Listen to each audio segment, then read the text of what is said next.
ឆៃថេងរកបាន$3 លានប៉ុន្តែនៅរដូវស្លឹកឈើជ្រុះគាត់បានផ្ទេរប្រាក់មកខ្ញុំត្រឹមតែ50,000ប៉ុណ្ណោះគាត់និយាយថាថេងគឺជាដើមទុនរបស់គាត់ហើយខ្ញុំគ្រាន់តែជាអ្នករកស៊ីធម្មតាម្នាក់ប៉ុណ្ណោះខ្ញុំបានមើលអេក្រង់បង្ហាញការផ្ទេរប្រាក់មួយការបដិសេធពីរនិងបណ្ដាសាប៉ុន្តែខ្ញុំបានយកប្រាក់នោះដោយស្ងៀមស្ងាត់ហើយជួស្រេះទឹកដ៏អាក្រក់បំផុតជប់យ៉ាងនឹងបោះបង់ចោលនៅក្នុងភូមិទាំងមូលនៅឆ្នាំបន្ទាប់គាត់បាននាំយកស្រេះទឹកទាំងមូលដែលពោពេញទៅដោយក្តាមងាប់អណ្ដែតលើផ្ទៃទឹកស្អុយដល់ឋានសួគ៌ខណៈពេលដែលក្តាមរបស់ខ្ញុំទាំងអស់មានភាពរស់រវើកនឹងលោតដោយមើលមុខរបស់គាត់ប្រែជាស្លេកស្លាំងខ្ញុំចូលទៅក្រោយពីជំហាននៅក្បែរស្រះទឹកថ្មីដ៏ខៀវស្រងាត់ដោយមិនចង់បោះជំហានចូលទៅក្នុងអាតូមរបស់ខ្ញុំទេខ្ញុំបានឮថានៅយប់នោះបងប្អូនជីដូនមួយរបស់ខ្ញុំបានលុបជង្គង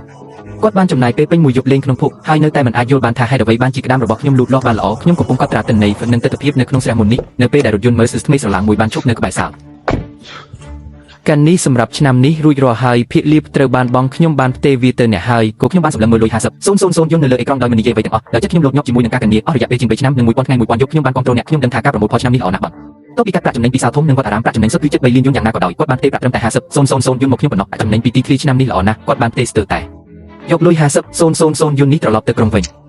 ិញហើយទិញឡានសូម្បីតែឆ្កែក៏អាចធ្វើការងារចែកចាយសម្ភារៈសម្រាប់វត្តបានដែរអ្នកនៅក្មេងអ្នកគួរតែយកលុយ50,000យន្តនេះទៅទីក្រុងធំមួយដើម្បីរកលុយបានដែរទោះជាយ៉ាងណាក៏ដោយខ្ញុំមិនមានអារម្មណ៍អ្វីទេ3ឆ្នាំមុននៅពេលដែលគាត់បានកាន់កាប់វត្តអារាមនេះគាត់ស្ទើរតែខ្សែធនព្រោះគាត់មិនយល់ពីគុណភាពទឹកវាគឺជាខ្ញុំដែលតាមរយៈការសាកល្បងនិងកំហុសបានជួយគាត់កែសម្រួលទឹកខ្ញុំបាននិយាយថាខ្ញុំនឹងផ្ដល់បច្ចេកវិទ្យាហើយបែងចែកប្រាក់ចំណេញ30កក្កដាសូនបាននិយាយថាយើងទាំងអស់គ្នាជាសមាជិកគ្រួសារគ្នាឯងខ្ញុំនឹងមិនប្រព្រឹត្តចំពោះឯងដោយអយុត្តិធម៌ទេយល់ព្រមខ្ញុំនឹងយកលុយលីងជាងប្រហែលជាមិននឹកស្មានថាខ្ញុំងាយផ្គប់ចិត្តយ៉ាងនេះទេគាត់ជប់មួយសន្ទុះរួចនិយាយថាយកលុយទៅសម្រាប់វិញម៉ាស៊ីនបូមទឹកនិងសំណាញ់បៃតងនៅក្នុងភូមិត្រូវការជំនួសចាំរកអ្នកណាម្នាក់មកជួសជុលវាខ្ញុំមិនបានមើលគាត់ម្ដងទៀតទេបែរមកហើយដើរចូលទៅក្នុងខ្យល់រដូវស្លឹកឈើជ្រុះដ៏ត្រជាក់ព្រោះខ្ញុំដឹងយ៉ាងច្បាស់ថាបើគ្មានការតស៊ូយ៉ាងតឹងរ៉ឹងរបស់ខ្ញុំចំពោះការកែសម្រួលតិចតួចទេសៀវតាំងដែលហាក់ដូចជាមានជីជាតិនេះនឹងក្លាយជាប្រឡាយទឹកស្អុយក្នុងរយៈពេលតិចជាង6ខែខ្ញុំមិនបានរលប់ទៅផ្ទះរបស់ខ្ញុំវិញនៅក្នុងទីក្រុងទេខ្ញុំខ្លាចជួបអ្នកស្គាល់គ្នាដែលនឹងសួរខ្ញុំថាសៀវតាំងលោកបានប្រមាណនៅឆ្នាំនេះឬបងប្អូនជីដូនមួយរបស់ខ្ញុំបានប្រព្រឹត្តចំពោះខ្ញុំយ៉ាងដូចខ្ញុំបានដើរតាមផ្លូវដីក្នុងភូមិសៀវភៅកត់ត្រានៅក្នុងដៃរបស់ខ្ញុំគ្រាន់តែជាក្រដាសសម្រាមនៅក្នុងក្រសែភ្នែករបស់អ្នកដទៃប៉ុន្តែវាគឺជាចំណុចកំពូលនៃការខិតខំប្រឹងប្រែងរយៈពេល3ឆ្នាំភ្លាមនោះទូរស័ព្ទរបស់ខ្ញុំក៏រត់ឡើងវាគឺជាលីងជាងកំពុងផ្ញើស្រោមសម្បត្តិក្រហមនៅក្នុងការជែកជាក្រុមគាត់កំពុងតែឈួតនៅក្នុងការជែកជាក្រុមគ្រួសារការអួតអាងអំពីភាពជោគជ័យនៃឆ្នាំន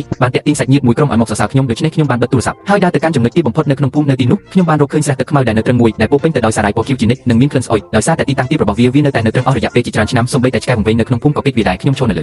រាំងថ្មចោតដែលគ្រប់ដណ្ដប់ដោយស្មៅសម្លឹងមើលស្រះទឹកពណ៌បៃតងចាស់ដែលនៅត្រឹងនោះជាកន្លែងចាក់សម្រាមរបស់មនុស្សគ្រប់គ្នាប៉ុន្តែខ្ញុំបានអង្គុយចុះហើយខ្ញុំបានយកភក់ខ្លះពីបាតស្រះមកចាក់ដល់ច្រមុះរបស់ខ្ញុំគំនិតមួយដូចជាធ្មេញមួយដុសចេញពីដីមិនអាចទប់ទល់បានទៀតទេតើពួកគេមិនបាននិយាយថាសូម្បីតែឆ្កែក៏អាចធ្វើការលាបសូត្របានដែរឬបន្ទាប់មកខ្ញុំនឹងបង្ហាញគាត់ពីជំនាញពិតប្រាកដខ្ញុំបានងាកហើយដើរត្រង់ទៅការិយាល័យគណៈកម្មាធិការភូមិអាហារលេខាធិការវាងអ្នកនៅទីនោះទេបាទចាស់ស្រុកខ្ញុំនៅទីនោះស៊ីវលីនហេតុអ្វីបានជាអ្នកមិននៅក្នុងសាលស៊ីតាំងតើអ្នកកំពុងរត់ធ្វើអ្វីនៅទីនេះខ្ញុំចង់សួរថាតើស្រះទឹកខ្មៅនៅខាងក្រោមនោះកំពុងត្រូវបានជួលឥឡូវនេះមែនទេវាជាប្រឡាយទឹកស្អុយទឹកមានក្លិនស្អុយហេតុអ្វីបានជាអ្នកជួលវាអ្នកនឹងខាត់បង់ប្រាក់គ្មាននរណាម្នាក់ចង់បានវាទេតើថ្លៃជួលប្រចាំឆ្នាំប៉ុន្មានប្រសិនបើអ្នកពិតជាចង់ជួលវាមែន1000យន្តក្នុងមួយឆ្នាំគឺល្អប៉ុន្តែយើងបានព្រមព្រៀងគ្នារួចហើយថាវាជាការខាត់បង់សម្រាប់ភូមិវាទាំងអស់គ្រាន់តែស្ថិតនៅក្នុងប្រឡាយទឹកស្អុយនោះខ្ជិះខ្ជាអ្វីម្លេះលីនជាងក៏បានបើកឡានធំរបស់គាត់មួយសន្ទុះគាត់បានចុះពីឡាន Windows សាច់ខ្លាំងរហូតដល់ស្ទើរតែដួលយានស៊ីបើអ្នកគិតថា50,000យន្តច្រើនពេកខ្ញុំនឹងនាំអ្នកទៅទីក្រុងដើម្បីម៉ាស្សាជើងហេតុអ្វីបានជាអ្នកក្រអឺតក្រទុំនៅទីនេះខ្ញុំមិនអើពើនឹងគាត់ទេគ្រាន់តែពាក់ស្បែកជើងរបស់បងប្រុសជីសម្អាតមេឃឈើលួចចេញពីទឹកខ្មៅនៅក្នុងខ្លួនរបស់ជីយ៉ាវយ៉ាងលំបាកប៉ុន្តែខ្ញុំមិនបានងឿងឆ្ងល់ទេព្រោះខ្ញុំដឹងពីអ្វីដែលខ្ញុំកំពុងធ្វើបន្ទាប់ពីអ្នកឈរមើលបានបែកខ្ញែកគ្នានៅយប់នោះខ្ញុំបានបើកធុងផ្លាស្ទិកខ្មៅដែលទើបតែយកមកពីទីក្រុងវិញនៅថ្ងៃនោះនៅខាងក្នុងមានជីចម្រុះថ្នាក់យោធាដែលខ្ញុំបានដាំដុះយ៉ាងយកចិត្តទុកដាក់ប្រភេទជីដែលត្រូវបានរចនាឡើងជាពិសេសសម្រាប់ទឹកដែលនៅទ្រឹងដែលមានជាតិពុលនិងអ៊ឺត្រូហ្វិកប្រភេទនេះខ្ញុំបានធ្វើតាមយ៉ាងច្បាស់លាស់សមាមាត្រនៃដោកេប្រភេទសារ៉ាយមួយប្រភេទត្រូវបានពន្លីហើយបន្ទាប់មកបាញ់ថ្នាំឲ្យស្មើគ្នានៅគ្រប់ជ្រុងនៃសាល Blackwater ការងារប្រភេទនេះមិនអនុញ្ញាតឲ្យមានការធ្វេសប្រហែសឡើយរយៈពេលមួយសប្តាហ៍ជាប់គ្នាខ្ញុំបានធ្វើការដោយមិននឿយហត់ធ្វើការទាំងយប់ទាំងថ្ងៃនៅពេលថ្ងៃខ្ញុំដូចជាធ្មួយនៅក្នុងទីហោះស្ថានជួសជុលដីនៅពេលយប់ខ្ញុំជាអ្នកលេងមន្តអាគមនៃតំបន់ទឹកនេះអភូតហេតុបានកើតឡើងនៅព្រឹកព្រលឹមនៃសប្តាហ៍ទី2សារ៉ាយពណ៌ខៀវដែលដាំឡើយខ្មៅបានចាប់ផ្ដើមស្រកចុះនៅក្នុងតំបន់ធំហើយក្លិនស្អុយត្រូវបានជំនួសដោយក្លិនស្រាលនៃរុក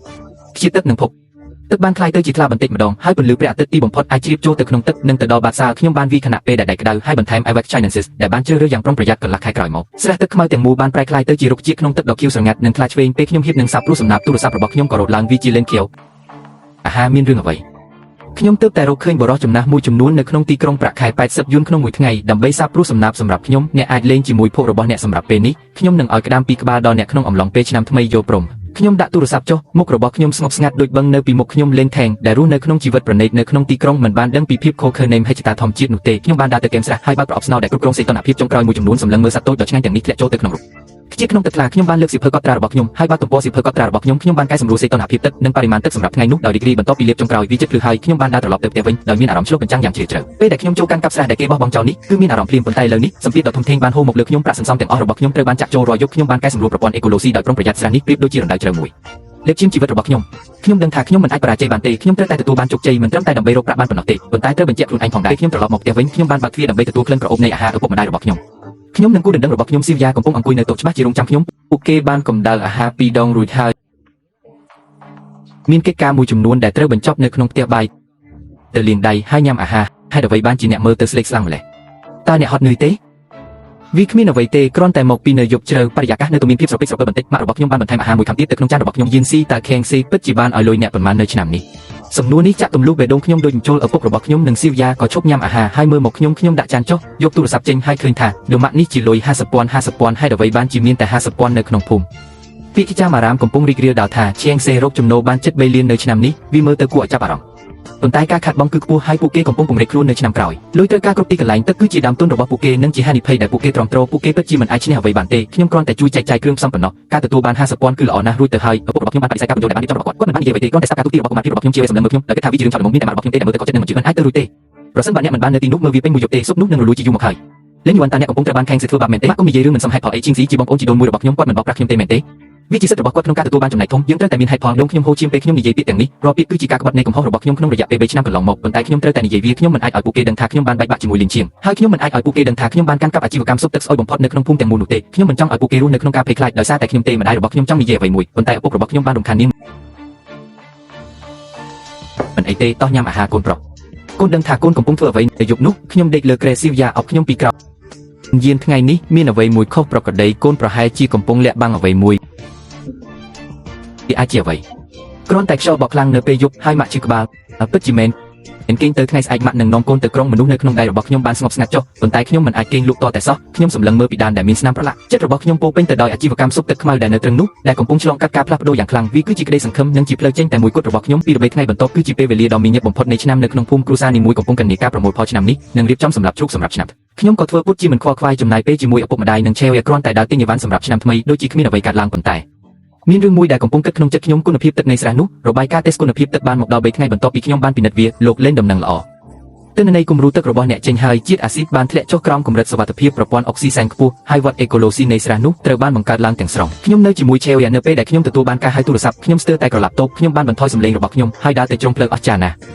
់ភាពថ្លានៃទឹកពិតជាអស្ចារ្យណាស់ភាពថ្លាគឺល្អឥតខ្ចោះគុណភាពទឹកគឺល្អឥតខ្ចោះហើយធំទឹកស្ថិតក្នុងស្ថានភាពល្អឥតខ្ចោះវាបំពេញតាមស្តង់ដារនៃប្រភពទឹកអេកូឡូស៊ីកម្រិតខ្ពស់បំផុតនេះគ្រាន់តែជាករណីសិក្សាអំពីការជួសជុលស្រះចាស់ប៉ុណ្ណោះបច្ចេកទេសរបស់អ្នកពិតជាអស្ចារ្យណាស់សូមអរគុណចំពោះការខិតខំប្រឹងប្រែងរបស់អ្នកបន្ទាប់ពីដាក់ទូរស័ព្ទចុះទម្ងន់ដ៏ធំមួយត្រូវបានដកចេញពីបេះដូងរបស់ខ្ញុំគុណភាពទឹកនៅរស់រវើកដែលមានន័យថាស្រះនេះពិតជារបស់ខ្ញុំអ្វីដែលនៅសល់គឺរងចាំសំណាពណ៌មាសទាំងនោះដុះក្នុងអំឡុងពេលនេះពូលីនបានទូរស័ព្ទមកខ្ញុំពី3ដងលើកដំបូងគឺសួរថាតើខ្ញុំមានគម្រោងចំណាយប្រាក់50,000យើងយ៉ាងដូចម្ដេចកុំខ្ជិះខ្ជីលុយនោះអីទុកវាសម្រាប់មីងនិងពូរបស់អ្នកជួសជុលផ្ទះចាស់ទុកប្រាក់ដែលនៅសល់សម្រាប់ពិធីមង្គលការរបស់អ្នកសម្លេងរបស់នាងដូចជាអ្នកចាស់ទុំកំពុងបង្រៀនសិស្សថ្នាក់ក្រោមពោពេញដោយឧត្តមភាពនៃការប៉ុនប៉ងបរាជ័យខ្ញុំយល់ហើយបងប្រុសជាងលើកទី2គឺមួយថ្ងៃមុនព្រឹត្តិការណ៍យើងជឿបាននិយាយថាថ្ងៃស្អែកម៉ោង12ថ្ងៃត្រង់ភោជនីយដ្ឋានថ្លៃបំផុតនៅក្នុងទីក្រុងគឺភោជនីយដ្ឋានហុងយុនបានកក់រោងចក្រទាំងមូលខ្ញុំបានអញ្ជើញសាច់ញាតិទាំងអស់នៅទីនោះនិងអ្នកទិញជាច្រើនជាពិសេសយើងរកលុយបានច្រើននៅឆ្នាំនេះដូច្នេះយើងគួរតែអបអរសាទរឲ្យបានត្រឹមត្រូវខ្ញុំស្ទើរតែអាចស្រមៃមើលមុខរបស់គាត់នៅពេលនោះគាត់គ្រាន់តែចង់បង្ហាញពីការប្រមូលផលដ៏ច្រើនរបស់គាត់នៅចំពោះមុខមនុស្សគ្រប់គ្នាហើយដោយចៃដន្យបង្ហាញពីការអត់អន់និងការយកចិត្តទុកដាក់របស់គាត់ចំពោះខ្ញុំដោយប្រាប់ខ្ញុំជាផ្ទៃខាងក្រោយសម្រាប់ភាពជោគជ័យរបស់គាត់ទេបងប្រុសជាងអ្នករវល់បន្តិចនៅផ្ទះខ្ញុំធ្វើពិធីផ្លូវការពេកវារួចរាល់ហើយមកមុននៅព្រឹកស្អែកដើម្បីជួយស្វាគមន៍ភ្ញៀវពួកគាត់បានដាក់ទូរស័ព្ទចុះមុនពេលខ្ញុំអាចនិយាយអ្វីបន្ថែមទៀតខ្ញុំកាន់ទូរស័ព្ទរបស់ខ្ញុំហើយសាច់ចំអប់អ្នកចង់ធ្វើទេខ្ញុំនឹងលេងជាមួយខ្ញុំចង់ឃើញថាការរត់គេចខ្លួនដ៏អស់សង្ឃឹមរបស់អ្នកអាចមានរយៈពេលប៉ុន្មាននៅថ្ងៃចូលឆ្នាំសកលខ្ញុំនៅតែទៅជាមួយឪពុកម្ដាយនិងស៊ីវយ៉ារបស់ខ្ញុំបន្ទប់ឯកជនធំបំផុតនៅភោជនីយដ្ឋានហុងយុនមានទឹកចំនួន5ត្រូវបានរៀបចំពេលខ្ញុំចូលទៅដល់ភ្លាមខ្ញុំបានឃើញលីនឈៀងឪពុកម្ដាយរបស់គាត់និងអ្នកទិញធំជាច្រើនអ្នកអង្គុយនៅតុធំជិះគ្នាលេងសើចពេលពួកគេឃើញយើងម្ដាយរបស់លីនឈៀងបានក្រោកឈរឡើងយ៉ាងកក់ក្ដៅអូក្រុមគ្រួសារបងប្រុសទី2មកដល់ហើយសូមអង្គុយចុះនាងស្វាគមន៍ពួកគេប៉ុន្តែភ្នែករបស់នាងសម្លឹងមើលសម្លៀកបំពាក់សាមញ្ញរបស់ឪពុកម្ដាយខ្ញុំអ្វីមួយបានបន្សល់ទុកនៅលើមុខរបស់គាត់នេះជាបងថ្លៃស្រីរបស់អ្នកលីនេះជាបងប្អូនជីដូនមួយដែលខ្ញុំបានប្រាប់អ្នកអំពីលីនយានគាត់បានជួយខ្ញុំក្នុងអាជីវកម្មគ្រួសារផ្សព្វផ្សាយពាក្យចាំអារាមនិងការនិយាយដើមគេគាត់បាននិយាយពាក្យទាំង9នេះដោយភ្នែកភ្លឺចែងចាំងភ្នែកទាំងអស់នៅក្នុងបន្ទប់ឯកជនបានងាកមករកខ្ញុំមុខឪពុកម្ដាយខ្ញុំបានផ្លាស់ប្ដូរភ្លាមដៃរបស់ស៊ីវយ៉ាចាប់ដៃខ្ញុំយ៉ាងណែនខ្ញុំអាចមានអារម្មណ៍ថាគាត់ញ័រប៉ុន្តែខ្ញុំញឹមបងថ្លៃស្រីសួស្ដីខ្ញុំឈ្មោះលីនយានក៏ភាពឆ្កងរបស់ខ្ញុំហាក់ដូចជាធ្វើឲ្យលីនជាងភ្ញាក់ផ្អើលភាពខ្មាស់អៀននិងភាពឆ្កងដែលគាត់រំពឹងទុកមិនបានកើតឡើងទេតុអាហារពេលល្ងាចបានក្លាយជាកម្មវិធីផ្ទាល់ខ្លួនរបស់ខាងគឺគាត់បាននិយាយអំពីទីផ្សារក្តាមឆ្នាំនេះថាល្អប៉ុណ្ណាបន្ទាប់មកអំពីថៅកែធំម្នាក់ដែលចង់បញ្ជាទិញក្តាមរបស់គាត់សម្រាប់ឆ្នាំក្រោយជាចុងក្រោយគាត់បានដឹកនាំការសន្និមកខ្ញុំយើងជាក្មេងនោះស្មោះត្រង់ពេកហើយគាត់បានជួយខ្ញុំក្នុងអាជីវកម្មគ្រួសារអស់រយៈពេល3ឆ្នាំទោះបីលំបាកក៏ដោយគាត់ប្រហែលជាមិនបានធ្វើអ្វីល្អទេប៉ុន្តែគាត់ពិតជាបានខិតខំប្រឹងប្រែងណាស់ដូច្នេះខ្ញុំបានសម្រេចចិត្តឲ្យស្រោមសម្បត្តិក្រហមចំនួន50,000យ៉នដល់គាត់កាលពីប៉ុន្មានថ្ងៃមុនដើម្បីឲ្យគាត់អាចចែករំលែកភាពរីករាយមនុស្សគ្រប់គ្នានិយាយថាខ្ញុំជាបងប្រុសដ៏ល្អម្នាក់មែនទេបាទល្អណាស់ឥឡូវនេះជាងជឿកំពុងចូលរួមពិធីជប់លៀងអាហារពេលល្ងាចញ៉ាំសាច់និងមិនភ្លេចទុកស៊ុបខ្លះសម្រាប់បងប្រុសរបស់គាត់ឡើយដល់ពេលត្រូវមើលថាយានជឿហើយខ្ញុំមិនឆ្លាតគ្រប់គ្រាន់ដើម្បីធ្វើអ្វីដែលធំដុំទេខ្ញុំអាចធ្វើតែការងារធ្ងន់ប៉ុណ្ណោះវាជាសំណាងល្អរបស់ខ្ញុំដែលខេងសេស៊ុបចិត្តលេងជាមួយខ្ញុំប៉ុន្តែថ្មីនេះខ្ញុំបានឮថាយូវ៉ាន់សេក៏បានកក់ហាងលក់ស៊ុបមួយដែរខ្ញុំបានឮថាវាជាហាងលក់ស៊ុបដែលមិនចង់បាននៅជាប់នឹងខេងសេ ពេលខ្ញុំរឿងនេះភ្លាមឪពុកម្ដាយរបស់ខ្ញុំនឹងឆេវមានការភ្ញាក់ផ្អើលយ៉ាងខ្លាំងយូរតើនោះជាការពិតទេហើយអ្វីបានជាអ្នកមិនប្រាប់យើងប៉ាសម្លឹងមើលខ្ញុំដោយមិននិយាយអ្វីទេប៉ុន្តែឆេវចាប់ដៃខ្ញុំយ៉ាងណាយវ៉ាន់ហើយអ្វីបានជាអ្នកមិនពិភាក្សារឿងធំដុំបែបនេះជាមួយក្រុមគ្រួសាររបស់អ្នកគួរតែទុកប្រាក់50,000ដើម្បីទិញអាហារឆ្ងាញ់សម្រាប់ពូនិងមីងរបស់អ្នកឥឡូវនេះវាអស់ហើយប៉ុន្តែប្រសិនបើយើងបាត់បង់វានៅពេលក្រោយយើងអាចត្រឡប់មកវិញបានបងប្រុសថេងលើកក្រោយខ្ញុំពិតជានឹងមើលថែអ្នកឲ្យបានល្អឬបែបនេះខ្ញុំក៏ខំថ្មិញដោយស្ងៀមស្ងាត់ពួកគេទាំងអស់គ្នាកំពុងច្រៀងរួមគ្នាដោយដាក់ខ្ញុំជាអ្នកដើរតាមដែលត្រូវការការបរិច្ចាគមុខឪពុកម្ដាយរបស់ខ្ញុំប្រែជាស្លេកស្លាំងហើយភ្នែករបស់ជាវឡើងក្រហមទោះជាយ៉ាងណាក៏ដោយខ្ញុំបានលើកកែវស្រារបស់ខ្ញុំហើយក្រោកឈរឡើងបងប្រុសជាងអ្នកបានមើលថែខ្ញុំអស់រយៈពេល3នំកន្លងមកហើយស្រាមួយកែវនេះគឺសម្រាប់អ្នកខ្ញុំបានងើយក្បាលឡើងហើយផឹកស្រាមួយកែវភ្លាមមនុស្សគ្រប់គ្នាមានការភ្ញាក់ផ្អើលលៀនជាងសម្លឹងមើលមកខ្ញុំដោយទឹកមុខមោទនភាពនិងពេញចិត្តគាត់គិតថាខ្ញុំបានចុះចាញ់ហើយប៉ុន្តែតាមពិតទៅខ្ញុំមិនបានលើកកែវអបអរសាទរគាត់ទេប៉ុន្តែជាចំណងគ្រួសារដែលគាត់បានកប់ដោយដៃរបស់គាត់ផ្ទាល់ដោយចាប់ដើមជាមួយភេសជ្ជៈនេះវាត្រូវបានជូរសម្អាតទាំងអស់បន្ទាប់ពីចាក់ចេញពីភោជនីយដ្ឋានមុខឪពុកខ្ញុំខ្មៅហើយគាត់មិនបាននិយាយអ្វីទាំងអស់ម៉ាក់ខ្ញុំដកដង្ហើមធំស៊ីវយ៉ាដែរយ៉ាងស្ងៀមស្ងាត់នៅក្បែរខ្ញុំដោយកាន់ដៃខ្ញុំយ៉ាងណែនខ្ញុំដឹងថាពួកគេទាំងពីរកំពុងខឹងយ៉ាងខ្លាំងពេលយើងជិតដល់ផ្ទះវិញខ្ញុំបាននិយាយថាដូម៉ាក់និងប៉ាម៉ាក់សុំទោសដែលកូនត្រូវរងទុក្ខវេទនានៅថ្ងៃនេះយិនស៊ីតើកូនអាចគ្រប់គ្រងអាជីវកម្មរបស់កូនតែម្នាក់ឯងបានទេបើកូនអស់លុយម៉ាក់ត្រូវតែប្រាប់យើងមែនហើយយិនស៊ីមិនអីទេដែលមានអ្នកដទៃវីប្រហារកូនដរាបណាគ្រួសារយើងសុខសប្បាយយើងនឹងមិនអីទេកុំខ្លាចអីព្យាយាមឲ្យអស់ពីសមត្ថភាពម៉ាក់និងប៉ាស៊ីវយ៉ាកុំបារម្ភអីខ្ញុំមានទំនុកចិត្តលើអាជីវកម្មរបស់ខ្ញុំផ្ដល់ឲ្យខ្ញុំនៅពេលវេលាខ្លះហើយខ្ញុំនឹងរកមកវិញនៅមុខមាត់ទាំងអស់ដែលខ្ញុំបានបាត់បង់នៅថ្ងៃនេះសម្លេងរបស់ខ្ញុំស្ងប់ស្ងាត់ប៉ុន្តែពាក្យនីមួយមានអំណាចដែលមិនអាចប្រកែកបានពួកគេមើលមកខ្ញុំហាក់ដូចជាភ្ញាក់ផ្អើលនឹងការសម្លឹងមើលរបស់ខ្ញុំបន្ទាប់ពីឃើញពួកគេនៅខាងក្នុងខ្ញុំបានឈរតែម្នាក់ឯងនៅក្នុងទីធ្លាអស់រយៈពេលយូរទូរស័ព្ទរបស់ខ្ញុំញ័រវាជាសម្លេងរត់ពីកាមេរ៉ាសុវត្ថិភាពដែលមិនជាទឹកដែលខ្ញុំបានដំឡើងនៅខាងក្រោមសាល Blackwater ខ្ញុំបានបើកកម្មវិធីវីដេអូក្រោមទឹកច្បាស់មួយបានលេចចេញមកនៅក្នុងទឹកថ្លាឆ្វេងរុក្ខជាតិបានរារីយ៉ាងស្រទន់ទៅតាមចរន្តទឹកហើយនៅក្រោមស្រមោលនៃរុក្ខជាតិទឹកសំណាបទំហំប៉ុនកាក់ភ្លឺចែងចាំងដោយពន្លឺពណ៌មាសមានសកម្មភាពខ្លាំងពេលមើលវីដេអូនោះឈាមក្នុងទ្រូងរបស់ខ្ញុំពុះកញ្ជ្រោលម្ដងទៀតសម្រាប់រយៈពេល 2-3 ខែបន្ទាប់ខ្ញុំមានអាកប្បកិរិយាមិនខុសពីឆ្នាំមុនទេដរាបណារដូវការីកមកដល់ភូមិក៏មានញឹកម្ដងទៀតនៅពេលដែលអ្នកដទៃសួរខ្ញុំថាខ្ញុំមានគម្រោងធ្វើអ្វីនៅឆ្នាំនេះខ្ញុំបានប្រលេះចាស់ដែលមនុស្សជាច្រើនមើលមកខ្ញុំដោយក្តីអាណិតហើយពេលខ្លះនិយាយថា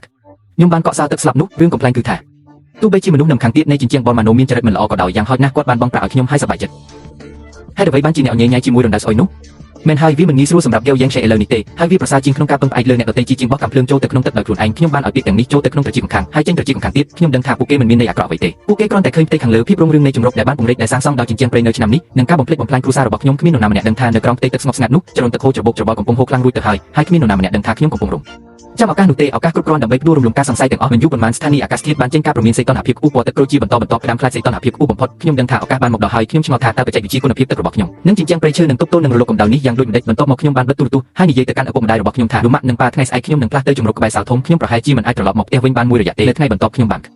រកពីដំណេកមុនពេលថ្ងៃរះដោយមិនរំខាននរណាម្នាក់ខ្ញុំបានស្លៀកពាក់យ៉ាងស្ងៀមស្ងាត់ហើយទៅអាងស្តុកទឹកមុនពេលចាក់ចេញខ្ញុំបានមើលទ្វារដែលបិទជិតរបស់ឪពុកម្ដាយខ្ញុំហើយនិយាយដោយស្ងៀមស្ងាត់នៅក្នុងចិត្តថាម៉ាក់និងប៉ាសូមទុកចិត្តកូនប្រុសរបស់អ្នកម្ដងទៀតលើកនេះខ្ញុំនឹងមិនធ្វើឲ្យអ្នកខកចិត្តម្ដងទៀតទេខ្ញុំនឹងមិនឲ្យនរណាម្នាក់មើលងាយយើងម្ដងទៀតទេក៏ខ្ញុំបានចាក់ចេញពីផ្ទះរបស់ខ្ញុំហើយបានធ្វើដំណើរត្រង់ទៅកាន់ស្រះទឹកនៅខាងក្រោមភូមិខ្ញុំបានទាញស្នប់លេខទឹកទោះបីជាសីតុណ្ហភាពខ្ពស់ខុសពីធម្មតានៅថ្ងៃនេះក៏ដោយសំណាញ់របស់ខ្ញុំពោពេញទៅដោយក្តាមដែលមានគុណភាពខ្ពស់និងធាត់បាតស្រះគឺស្អាតបាតខ្ញុំបានពិនិត្យកម្រិតដីល្បាប់និងកម្រិតអុកស៊ីសែនដោយវាស់សូចណាករនីមួយទិន្នន័យទាំងអស់គឺធម្មតាខ្ញុំបានបើកម៉ាស៊ីនបូមទឹកហើយទឹកបានហូរចេញមករលកលើផ្ទៃទឹកយ៉ាងស្រាលខ្ញុំអាចមានអារម្មណ៍ថាមានកម្លាំងជីវិតដ៏ខ្លាំងក្លាកំពុងហូរកាត់ទឹកចាប់ពីពេលនោះមកខ្ញុំជប់ខ្វល់ពីមិត្តរបស់នរណាម្នាក់ខ្ញុំមិនបានប្រាប់នរណាម្នាក់ភ្លាមអំពីគុណភាពទឹកដ៏ល្អឥតខ្ចោះនោះទេមុនពេលកំវិធីចាប់ផ្ដើមខ្ញុំត្រូវតែធានាថាអ្វីគ្រប់យ៉ាងគឺល្អឥតខ្ចោះខ្ញុំបានត្រួតពិនិត្យស្រះរបស់ខ្ញុំដោយប្រុងប្រយ័ត្នហើយបានរកឃើញថាគ្រាន់តែនុយមួយក្តាប់តូចនឹងតាក់ទាញការស៊ីចំណីភ្លាមដែលមានចំនួនច្រើនជាងក្តាមដែលគ្មានជីវិតនៅក្នុងលេងខេងៗច្រើនដងគាត់តែងតែអះអាងថាវាជារបស់គាត់ស្រះនោះដែលជាកំណប់ទ្រព្យហុងស៊ុយអាចផលិតត្រីបានច្រើនប៉ុន្តែគាត់មិនដែលស្ដាប់ដំបូន្មានរបស់ខ្ញុំទេពីមួយឆ្នាំទៅមួយឆ្នាំដីល្បាប់ខាងក្រោមត្រូវបានបំពុលខ្លាំងពេកភពមានពណ៌ខ្មៅនិងមានក្លិនស្អុយហើយស្រទាប់សារាយពណ៌បៃតងអណ្ដែតលើផ្ទៃទឹកនៅពេលណាដែលអាកាសធាតុក្តៅបន្តិចដូចជាឆ្នាំថ្នាំពុលដែលកំពុងរលួយដើម្បីថែរក្សាស្រះនោះខ្ញុំធ្លាប់ទៅរៀងរាល់យប់នៅពាក់កណ្ដាលអាធ្រាត្រដើម្បីប្រោះថ្នាំបន្សាបជាតិពុលនិងដំណើរការម៉ាស៊ីនចិញ្ចឹមត្រីយ៉ាងឆ្កួតក្នុងរយៈពេល3ឆ្នាំកន្លងមកនេះលុយដែលខ្ញុំបានជួយគាត់ពីថ្នាំពេទ្យនិងការខាតបង់ពីក្តាមមកបានលើសពីរាប់រយរាប់ពាន់ដុល្លារប៉ុន្តែគាត់ចាត់ទុកវាជារឿងធម្មតាគាត់គិតថាចាប់តាំងពីគាត់បានបង់ថ្លៃជួលធម្មជាតិគួរតែសងគាត់វិញដោយគ្មានលក្ខខណ្ឌនេះជាពេលដែលលេងថេងដែលនៅឆ្ងាយនៅក្នុងទីក្រុងបានទូរស័ព្ទមកខ្ញុំម្ដងទៀតអាហារយូអានសេតាអ្នកនៅផ្ទះរីករាយនឹងម៉ាស៊ីនត្រជាក់ទេតើអ្នកមិនទាន់បានពិនិត្យមើលស្ថានីយ៍បូមទឹករបស់អ្នកទេគុំនៅក្នុងជង្រុកក្នុងកម្ដៅនេះគុំដើរលេងព្រឹកស្អែកម៉ោង6យកសំណាញ់ធំមួយចំនួនមកស្រះខ្ញុំបរោះចំណាស់ដែលកំពុងពិនិត្យមើលស្រះនិយាយថាទឹកមានសភាពល្អបន្តិចហើយមានក្តាមងប់មួយចំនួនអណ្តែតនៅជុំវិញ